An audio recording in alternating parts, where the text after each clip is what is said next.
Inside Gaming is sponsored by ExpressVPN. Why haven't you gotten a VPN yet? Visit expressvpn.com/inside. Hey everybody, and welcome back to Inside Gaming Daily for Wednesday. Ooh, we gotta look up inside that PlayStation 5 and its guts. Got up in its cracks and its crevices. What'd you think? Clean. Ooh. Everything seemed to fit inside. That's Good. that was my takeaway. Perfect. I'm sending a resume to Digital Foundry right now. And they've just responded. They don't want you. Sony posted a teardown of the upcoming console today. We learned some pretty interesting things about the hardware. You might remember that a few days ago, Japanese media outlets posted their impressions of the PS5. You might also remember our impressions of their impressions in the daily. Actually, we were doing impressions of impressions of impressions because we were covering the Video Games Right, the Chronicle story about translation them. Of them. Okay, yeah, sorry. And one of the main observations they had was how quiet the new machine is. And this teardown helped explain why, among many other enlightening things. We also learned why the PS5 is so damn big. It's been hitting the gym. So the teardown was performed by Yasuhiro Ootori, VP of Mechanical Design at Sony Interactive Entertainment's Hardware Design Division. That is a mouthful of a title. But they warned us, don't try to do a teardown at home. It's dangerous. There's lasers. It is full to the brim with poison. The reason it's so cool inside, it has anthrax. A patented ricin-based cooling system. And then Sony did arrest Otoro for violating the terms and conditions immediately following. Yeah, he pulled removed off the that little stickers. sticker. Yeah. He's in trouble, dude. Anyway, first he showed us how to switch the PS5 from its vertical position to a horizontal one. Oh good, I was waiting on the guide. Just it involves slap it as unscrewing hard the as you base. Did you see Xbox's response to that? It was just two photos. Yeah, I love when two corporations get into a meme war. Turning it over involves unscrewing the base, rotating the stand, then clipping it into the bottom of the PS5, and you need the stand because the PS5 isn't flat on its own. That sucks. Right? That is bad. That is a bad system, but it works. Yeah. I'm gonna lose that screw 100%. You guys are gonna want to leave. Brian's about to lose his screw. Where did you go? Tearing up the carpet. You're smashing drywall. Me at Home Depot.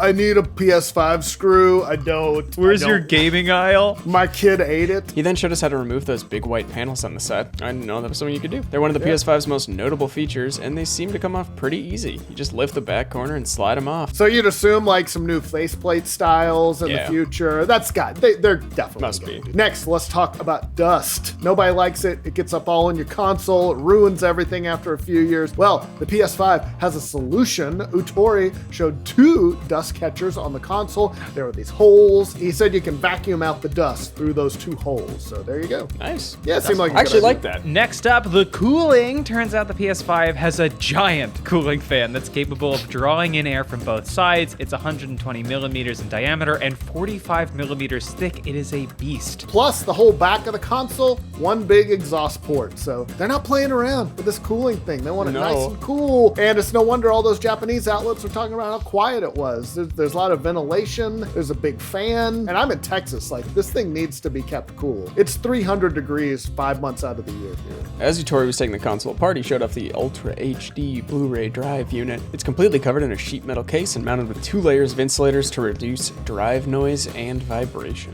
Next, he showed us the CPU as well as the GPU and its 10.3 teraflops. He also showed off the system memory and the 825 gig SSD. Interestingly, he also showed off a liquid metal thermal conductor to keep the CPU and GPU nice and cool. Jesus Christ. Wow. That is T2 shit. I was like, they got a Terminator inside that God thing. damn. Hell yeah.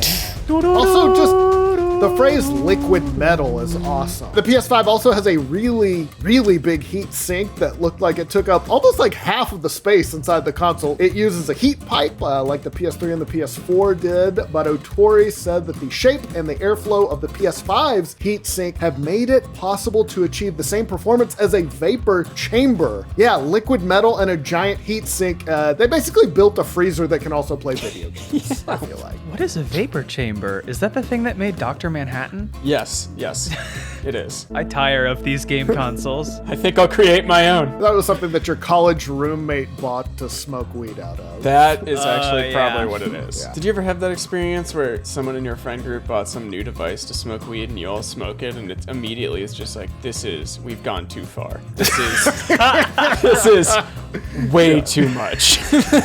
For some reason, now I know the date of my own death. This was too much. You ever get so high with a group of people that you can't be friends anymore? I just wanted to watch Bob's Burgers, not discover the secret of the universe. He also showed us 350 watt power supply to finish up. We'll talk more about the PS5's guts in a second, but first let's talk about how great RTX was, thanks to AT&T's 5G service. Hey, big shout out to AT&T for helping us throw a huge, awesome RTX at home this year. Without them, the show definitely wouldn't have been possible. AT&T's 5G network, guys, now available nationwide. Get excited. Whether you're at home or on the go, you'll enjoy coverage in more places. That's good. Plus, AT&T doesn't make it complicated. 5G access is included in all best consumer unlimited plans at no extra cost. For more information on AT&T 5G, visit att.com/5G. And again, shout out to AT&T. We love you guys. Okay, so back to the PS5 teardown. All in all, it looked like a really well-designed console with clearly a huge emphasis on keeping everything running as cool and quietly as possible. It's a big boy, and big boys need a lot of cooling. That's right. It's like one of those big guys you see walking around in the Renaissance Festival. They've got the plastic fan that's also a spray bottle. Oh, yeah. Yep. In a blog post, Sony Executive Vice President Masayusa Ito described the inside of the console as neat and tidy with no unnecessary components and an efficient design. He added, as a result, we're able to achieve our goal of creating a product with a high degree of perfection and quality. It's like he's rolling out a new car or something. He said that they began conceptualizing the PS5 in 2015, and they've spent the last 5 years designing and developing it. He added that they wanted to make a generational leap when it came to performance, but to do so, he said, we had to balance every aspect of this system, from focusing on reducing the noise level to enhancing the cooling capacity more than ever before. And people seem impressed by what they saw. Bloomberg reporter Takashi Mochizuki tweeted that many hardware engineers say PlayStation is super beautiful even inside, and PS5 is no exception to that. I think the PlayStation hardware team is one of the world's best. Hats off to the team! Hats off. He tweets like Trump about it. Yeah, Many are he saying. does. Just shows like how nice words can be when they're not hollow. Yeah. I guess so, yeah. Was he saying it basically has a good personality too? That's what it seems like. It's Kind pretty of, on the yeah. inside. It was hot all this time. We just had a pair of glasses on it. Yep, When we we're took back that at this off, one. it was Yep. like, boom. Hold on, But it had a let me- ponytail. Let me take my glasses off and let my hair down. Okay. No, put it back on! Put it back on!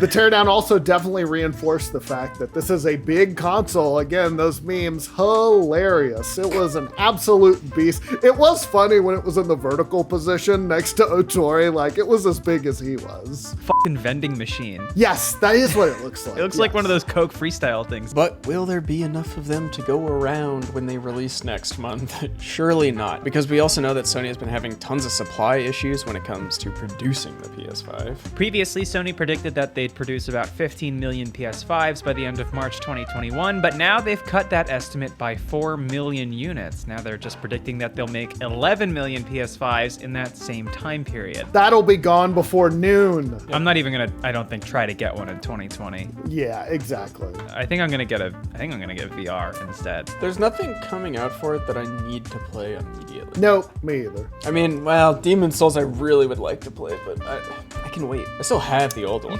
I can still play Demon's Souls. Consoles have so much overlap with my PC, and VR has like 0, so I'm like, seems like a better way to spend money. I feel like it's gonna have to hit like a critical mass of games. Like, I kind of want to play Miles Morales, and yeah, definitely too, but I Demon's can Souls wait. and Ratchet and Clank. But there needs to be about 8 of those games for me to make that call. Last month, Bloomberg reported that Sony was having production issues with the custom design system on a chip for the PS5. Their suppliers have been running into problems manufacturing the chip. Sometimes as many as half they produced turned out to be unusable. They have improved that, but it just gives you an idea that it had been an issue. Somebody had a huge Dr. Pepper on the assembly line. They killed it. Everything was just sticky. Their quality control guy was named Simpson, Homer. Who's that young go-getter in Sector C? I believe we hired him under Operation Bootstrap, sir. What a pity. Send his widow a ham. Sony has vowed, though, that the PS5 will be available this holiday season, even with the manufacturing woes. In their blog post, Sony didn't allude to those problems, but they did talk about how tough this year has been due to the global pandemic. Ito wrote that, although we have faced unprecedented challenges this year with many of us working remotely from home throughout the world, we are pleased to be able to deliver a new transformative experience to you with PS5 this November. Yeah, so there you go. Still a lot we don't know about the machine, what that mysterious nut does. Maybe nothing. I don't know. They didn't talk about it at all, but yeah, so far this is the most in-depth look we have gotten. So yeah. I don't know. It looked cool. It looked like a console to me. I'm not really a hardware person, but it's like, yeah, that all looks like stuff that would go inside a console. Yes, it does. Yeah. Should we end on a joke? Fart. Ooh. Oh. I'm trying to working blue. Yeah, trying to get a little bit less reverent. Connor. Reviewers have gotten their hands on it, and they have impressions to share with us. Observe. And now we see the gamer in his natural habitat, crouched over a couch, staring at a TV. Look at that. His ears have gone back, his eyes have dilated. He's about to say the N-word. His mother is calling for him. Oh no, he's seen us. He's typing a death threat onto